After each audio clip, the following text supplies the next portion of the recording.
আমাদের এখানে প্লাস সব জায়গাতেই বলতে পারো আজকে বিপত্তারিণী পুজো।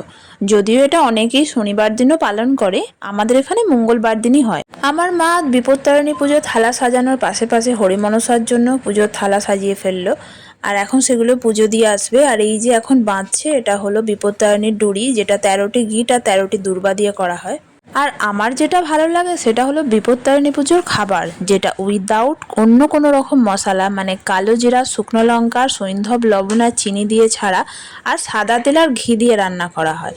আর এখন আমার মা চলে গেছে আমাদের এখানে যে কালী মন্দিরে পুজো হয় বিপত্তারিণী, সেখানে পাশে শনি মন্দিরেও গেলাম। আর এই হলো পুজোর সব প্রসাদ। বাড়ি ফিরে মিষ্টি করে দিল খুব আদর।